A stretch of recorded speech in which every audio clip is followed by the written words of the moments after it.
골로새서 3장 15절에서 17절 말씀을 여러분 잘 보시면 제가 나눠드린 설교 요약을 참고하시면서 보시면 좋겠는데요. 이 15절, 16절, 17절이 각 구절별로 정확하게 감사라는 말이 한마디 있습니다.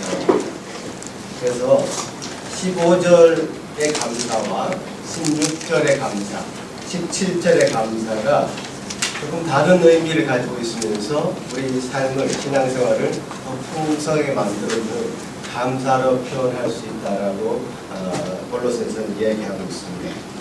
15절에 보면 그리스도의 평강이 너희 마음을 주장하게 하라 해서 너희는 평강으로 인하여 한 몸으로 부르심을 받았나니 너희는 또한 감사하는 자가 되라 했을 때 이 그리스도의 평강 또는 그리스도의 평화, 화평이라고 이제 표현할 수 있겠죠. 헬라어는 에이레네, 화평, 평화, 평강, 이게 비슷한 말일 수 있겠습니다. 이 그리스도의 평강을 제가 좀 더 깊이 설명을 해드리겠지만 이 그리스도의 평강은 구원을 의미합니다. 구원받은 자가 가질 수 있는 그 평강, 그 평강으로 인해서 우리가 감사하는 자가 될 수 있다는 구원과 관련된 구절이고요. 16절은 그리스도의 말씀이 너희 속에 풍성히 가하여 모든 지혜로 피차 가르치며 권면하고 시와 찬송과 신령한 노래를 부르며 감사하는 마음으로 하나님을 찬양하고 16절에 표현된 그 감사는 예배하는 삶을 통해서 드리는 감사입니다. 시와 찬송과 신령한 노래를 부르는 그 행위, 예배의 행위를 통해서 감사를 주님 앞에 표현하는 것입니다. 구원받은 자가 마땅히 드려야 될 그 예배의 삶을 얘기하는 것이죠. 17절은 무엇을 하든지 말에나 일에나 다 주 예수의 이름으로 하고 그를 힘입어 하나님 아버지께 감사하라 했습니다. 이 17절의 감사는 우리의 일상 삶을 통해서 드리는 감사입니다. 우리 삶의 모든 영역, 무슨 일을 하든지 무슨 말을 하든지 간에 감사를 표현할 수 있는 그런 사람이 되자. 이렇게 이제 정확하게 감사가 한 번씩 표현되면서 다른 영역에 감사를 바울이 우리에게 어떤 것을 요구하고 있고 명령하고 있습니다. 먼저 이 평강에 대해서 좀 설명을 좀 드리도록 하겠습니다. 여러분 마음 가운데 진정한 평강, 평화가 있으십니까? 평화, 평강을 여러분 어떻게 생각을 하십니까?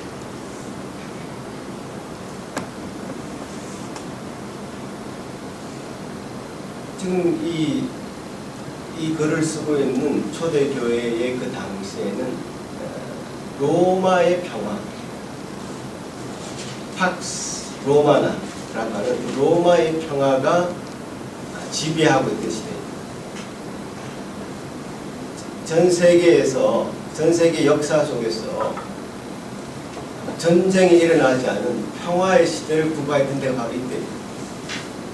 그런데 이 평화는 로마의 어떤 강압, 정치적인, 경제적인 그런 강압, 억압이 있었기 때문에 가능한 그 평화였습니다. 지금 미국이 이 세계를 주름잡고 있는데 미국이 요구하는 그 평화도 바로 그런 로마의 평화예요. 힘을 눌러버리는 그 평화. 그건 정치적인 것이고 어떤 경제적인 힘을 이용해서 어떤 억압을 해서 평화를 가져오게 하는 것입니다. 거기에 대해서 이 초대교회 성도들은 팍스 로마나가 아니라 팍스 주 그리스도, 그리스도의 평화를 외쳤습니다. 그리스도의 그 평화라는 것은 그리스도께로부터 받을 수 있는 그 평화이죠. 그리스도로만 우리가 얻을 수 있는 그 평화입니다. 그리스도만이 우리에게 가져다 줄 수 있는 이 평화는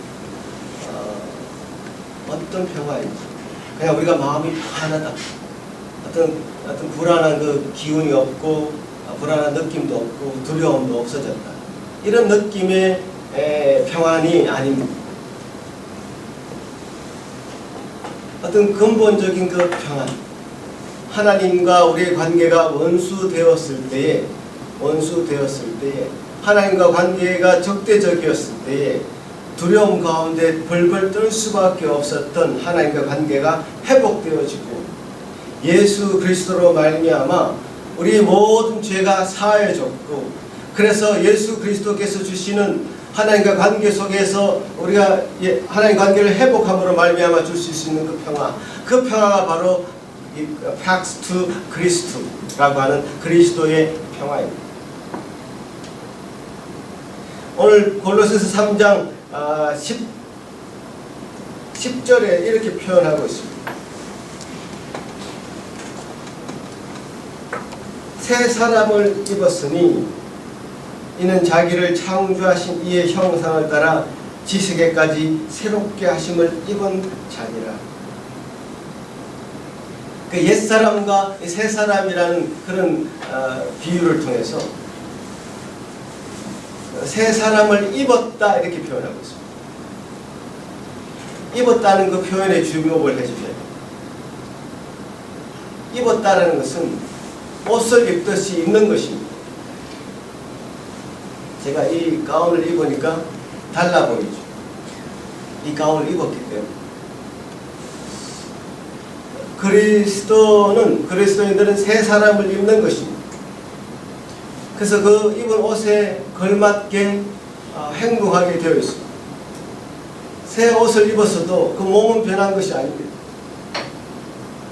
몸은 그대로 있으나 새 옷, 그리스도인이 새 사람을 입었기에 그에 걸맞는 행동을 하게 되는, 그것이 바로 성화라고 얘기할 수도 있죠.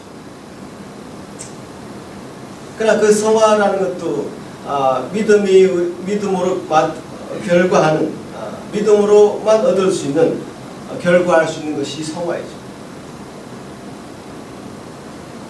새 사람으로 말미암아, 새 사람이 됨으로 말미암아 얻을 수 있는 그 평화, 그 평강, 그 평강이 우리 마음을 주장하게 하라, 이렇게 설명하고 있습니다. 그 그리스도로 말미암은 그 평화가 어쩌면 우리 감정에 기초하고 있다면, 우리의 삶의 어떤 감정의 기복에 따라 변화할 수 있다면 그건 진정한 평화라고 할 수 없겠죠.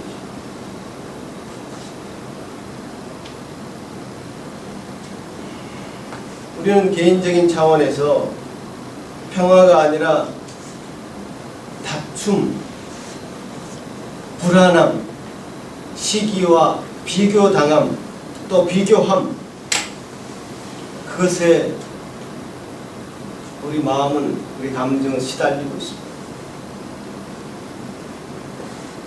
평화로운 게 아니라 불안하고요. 그것은 개인적인 차원에 뿐만 아니라 사회적으로, 국가적으로 그렇습니다. 먹을 것이 적을 때는 적다고 불평할 수 있고, 소득이 늘어나서 많으면 많아도 그것으로 만족하지 못하는 것이 바로 우리 인간입니다. 왜냐하면 상대방을 적으로 생각하기 때문에 그렇습니다.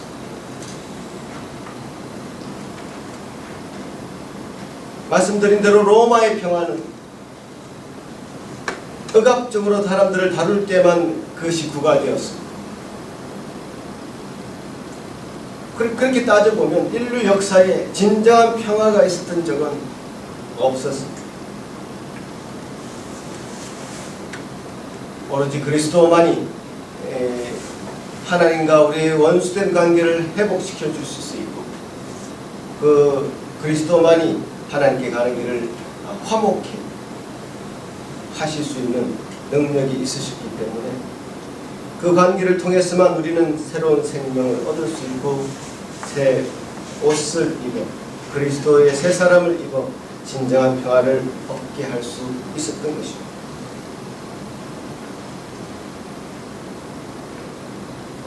이 평안, 이 평강으로 우리는 그리스도께서 우리 주시는 그 평안을 맛볼 수 있어요.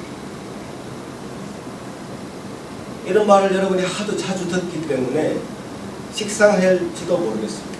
너무 뻔하다고 생각하실지 모르겠습니다. 그러나 늘 그리스도의 평강이 나를 지배하게 하여 그리스도의 그 평안으로 내가 말미암아 평안해지도록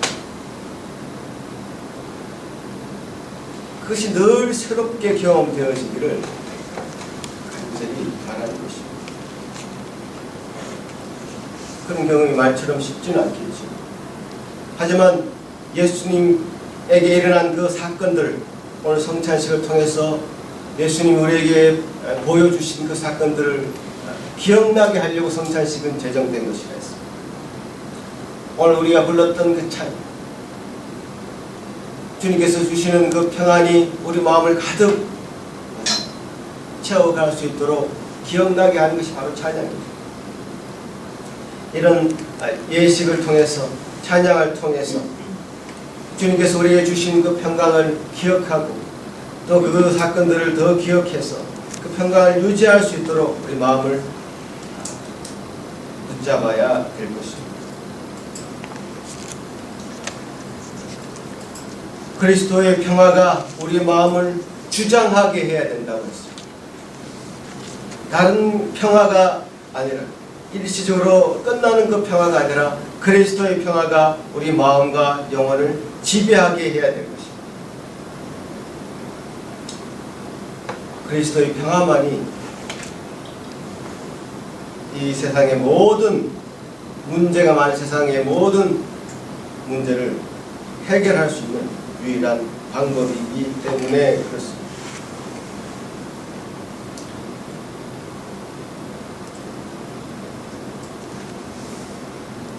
그리스도의 평화, 그 그리스도의 평화가 우리 마음 가운데 충만할 때 그 평강을 인해서 한 몸으로 부르심을 받았다, 이렇게 지금 15절에 말씀드립니다. 이 평화가 그리스도로 말미암아 우리에게 주어진 그 평화가, 평강이 한 몸으로 부르시게 하는 이 공동체를 이룰 수 있게 돼요. 이 한 몸으로 부르심을 받았다는 건 바로 교회를 의미합니다. 이 평강으로 인해서 한 몸으로 부르심을 받았다라고 했을 때 이 평화라는 것은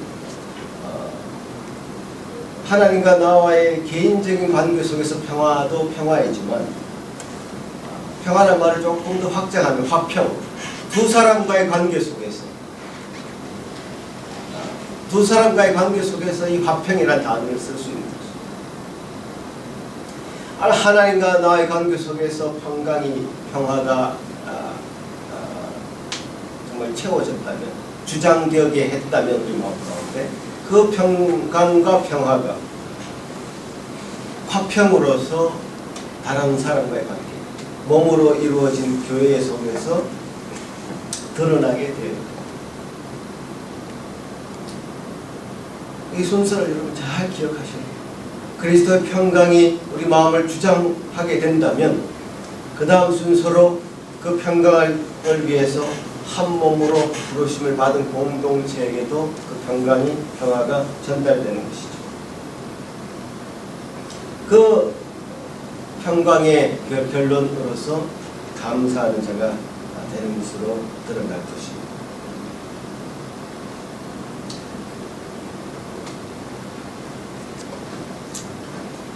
감사. 결국은 우리의 믿음의 결론은 감사로 표현해 볼 수 있습니다. 믿음이라는 것은 곧 감사예요. 거꾸로 하자면 감사는 곧 믿음입니다. 감사를 통해서 우리가 우리의 믿음의 구체적인 표현을 할 수 있습니다.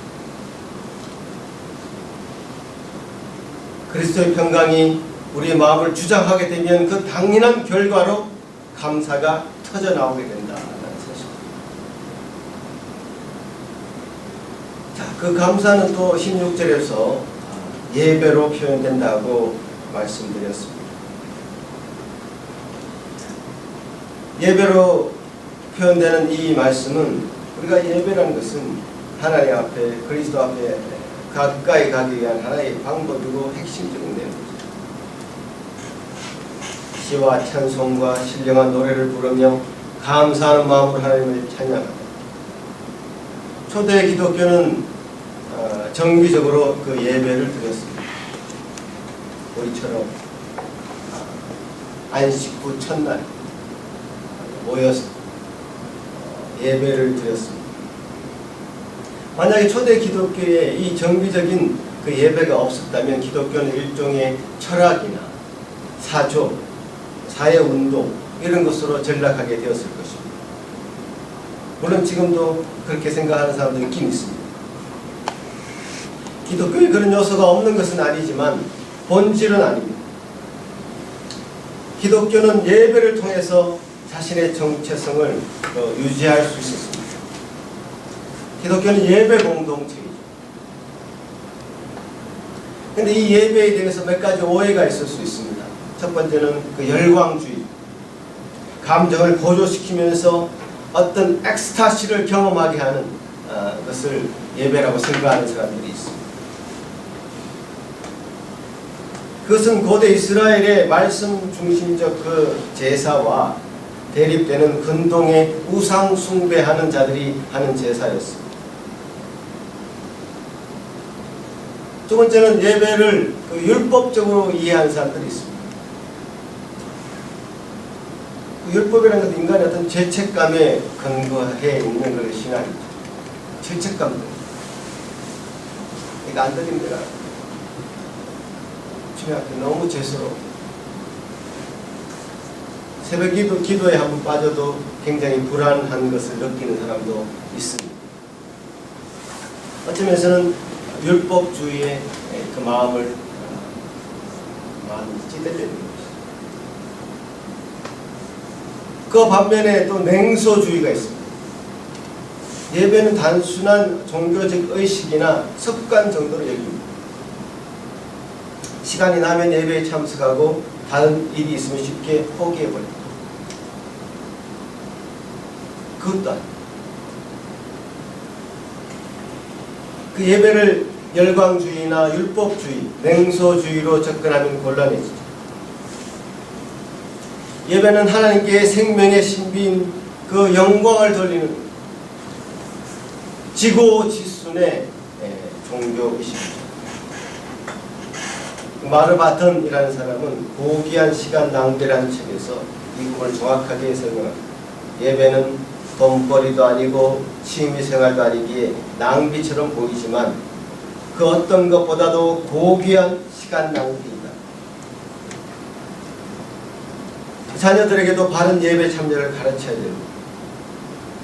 당장은 아무런 차이가 안 나는 것 같지만 시간이 지나면서 정기적으로 예배에 참여한 사람과 그렇지 못한 사람은 영적으로 차이가 납니다. 예배를 통한 하나님 경험이 그 사람의 영혼을 바로 키우기 때문에 그렇습니다.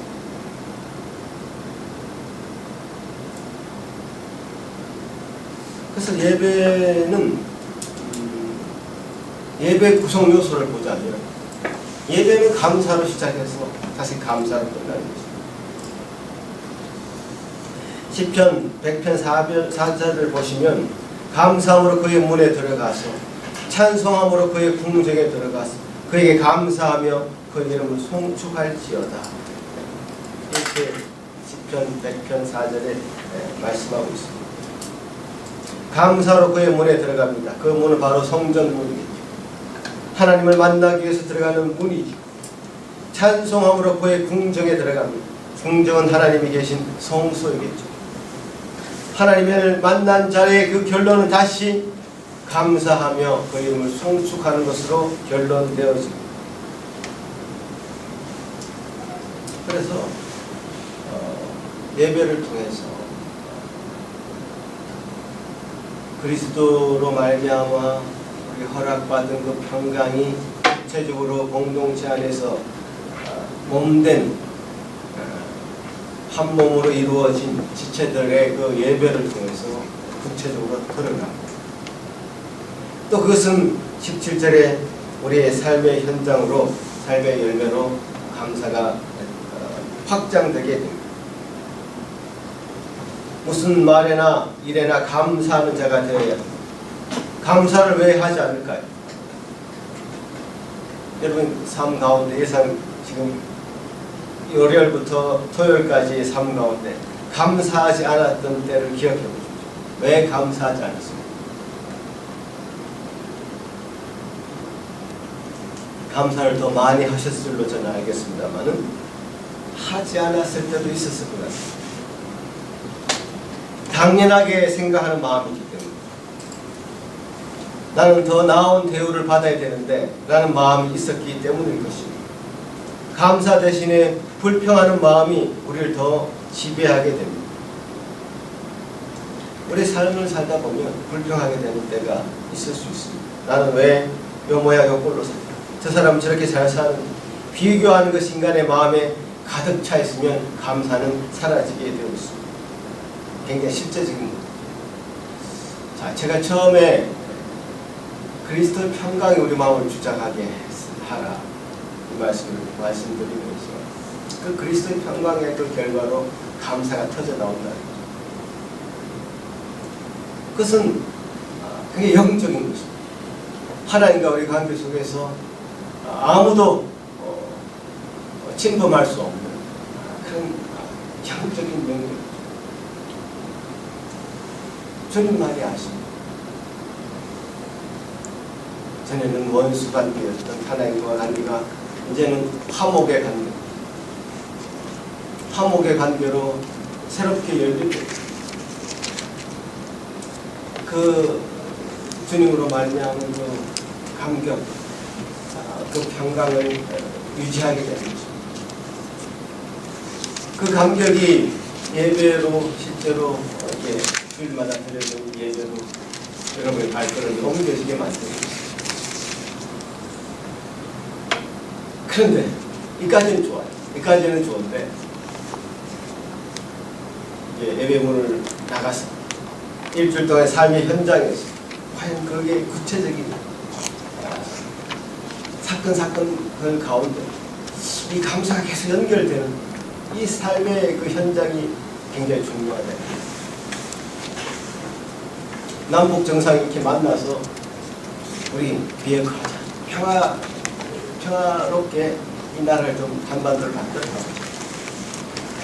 라고 큰 선에서 타협을 했다 할지라도 이제 구체적으로 만나서 얘기하면서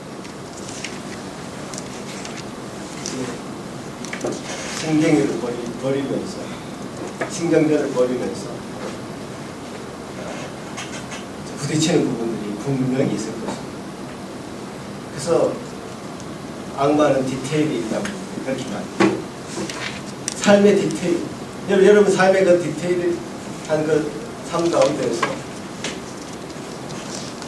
그 요소 하나하나에 감사를 어떻게 그것을 승화시킬 수 있을 것인가가 우리의 과제인 것이죠.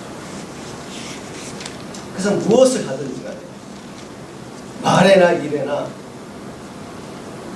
주 예수 이름으로 하고 그를 힘입어서 아버지께 감사하라고 하신 이 말씀을 우리는 지금 요구받고 있는데 어떻게 감사를 하게 될까? 굉장히 현실적인 문제고 쉽지 않은 문제죠. 제 이야기를 하나 해드릴게요. 어떤 사람이 강아지가 있었습니다. 좀 자라서 개가 되었습니다. 강아지를 자라다 보면 그 속에 사람들처럼 종양도 생기고 병이 생기고 보니까 아픈 것 같아서 동물병원에 데려갔습니다. 보니까 종양이 있어 떼내야 된다. 그 수술 날짜를 잡고 집에서 수술 날짜를 기다리고 있어요. 그 딸아이가 그 개를 보아하니 수술 날짜가 바로 내일인데 걔가 이제 금식을 해야 되고 수술 받은. 걔는 뭘 알겠습니까? 그냥 본능이 먹고 싶으면 먹고 놀고 싶으면 놀고 자고 싶으면 자는 것이 개의 그 본능인데 그 본능을 거치는 본능을 거스리는 행동을 해야 돼. 밥을 먹지 말아야 돼. 라는 본능을 거스리는 행위를 그가 어떻게 이해하겠냐. 말을 해줄 수 있으면 말로 해주겠는데 말이 통합니까? 그 딸아이는 불쌍해서 뭘 해주려고 안 된다. 내일 수술을 받아야 되기 때문에 걔는 또 무슨 자기 생각이 있어 수술 받기 위해서 내가 금식해야 되며 수술대에 올라가서 배를 가르고 그것을 떼어내고 하면 얼마나 아프겠습니까? 마취하고 하겠지만 수술 이후에 그 아픔, 고통 이해할 수가 없는 거죠. 그렇지만 그 개의 그 생명을 놓고 보자면 사람이 그 개의 생명을 구한 것입니다. 생명을 구했고 생명을 구한 그 과정 속에서 자기도 영문도 모르고 아팠던 그 시절, 고통받았던 그 시절, 자기는 아픈 것밖에 기억하지 못할 것입니다. 너무 아팠다. 아마 이제 걔가 말을 할 수 있었다면 너무 아프다.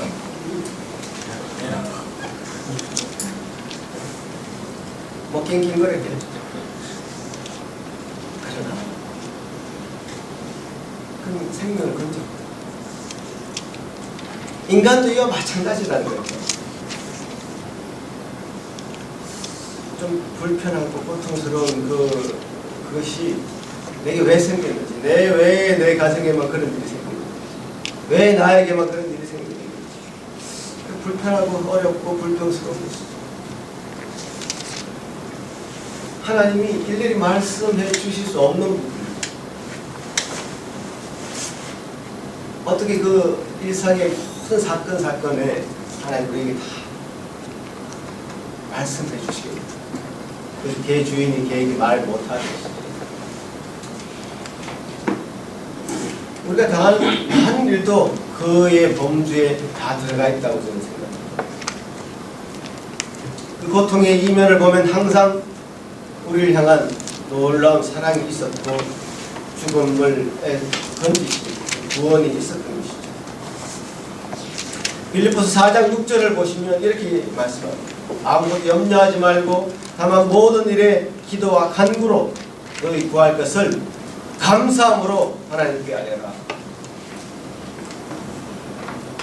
그러니까 기도할 때도 감사라는 단어가 어디 들어가는지 주목하셔야 돼요. 감사라는 그 단어가 기도한 걸 응답 받았으니까 감사가 아니라 감사를 먼저 했습니다. 너희 구할 것을 감사함으로 아뢰라. 감사함으로 하나님께 다 아뢰라.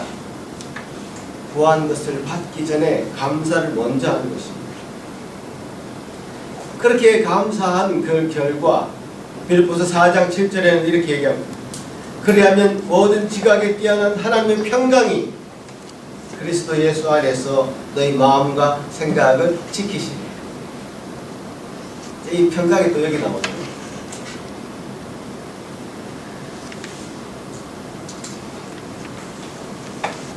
우리 신앙생활에서 또 일상의 그 삶에서 이 감사는 시작이요, 감사는 또 마무리입니다.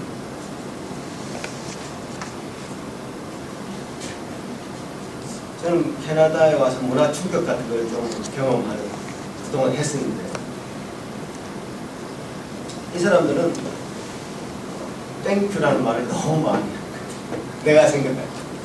나는 그렇게 안 하는데 너무 많이 해요. 여러분 식당에 가서 조금은 물 갖다 주면 땡큐 했습니까? 안 했습니까? 고맙습니다. 말했습니까? 안 했습니까? 한국에 솔직히 말해요.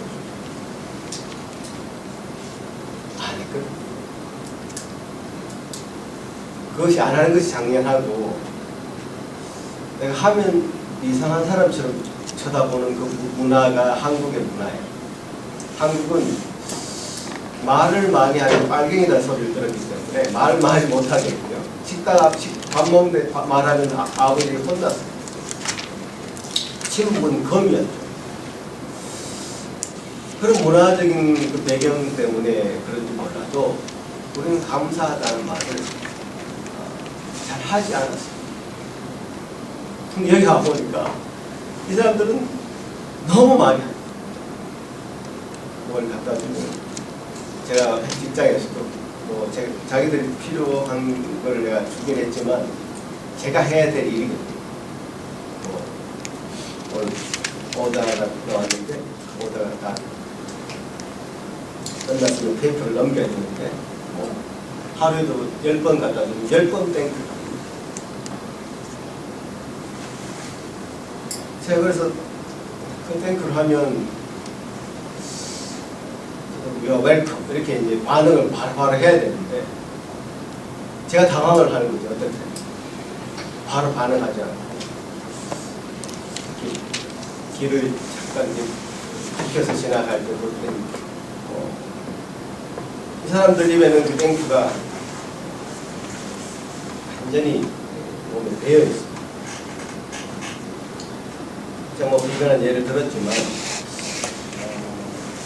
우리 삶이 감사로 가득 차면 일단 제 기분이 좋아지는 것 같습니다. 내가 감사합니다. 이렇게 표현을 하면 일단 제가 좋아지고 또 그 감사는 또 다른 사람에게 전념이 가족이 좋아지고 내 이웃의 기분이 좋아지고 직장 동료와의 관계 속에서도 좋아집니다. 뭐 말을 아껴야 될 때는 우리는 아껴야 됩니다. 남의 뭐 뒷담할 때는 말을 아끼셔야 됩니다. 하지만 고맙다. 남편과 아내 사이에서 고맙다. 오늘 저녁 차려주셔서 너무 고맙다. 나를 이렇게 반갑게 맞이해줘서 정말 고맙다. 이런 말들 아끼지 말고 해야 될 것입니다.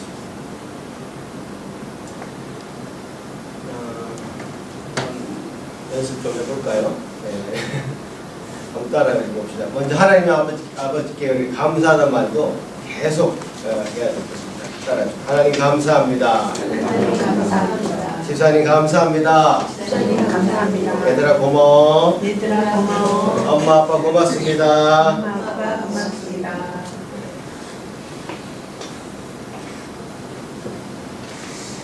감사로 표현되는 것이 신앙생활을 하는 자의 모습입니다.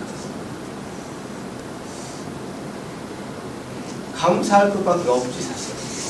여러분 그렇지 않습니까? 따지고 보면 다 감사할 거예요. 따지고 보면 다 감사할 거예요.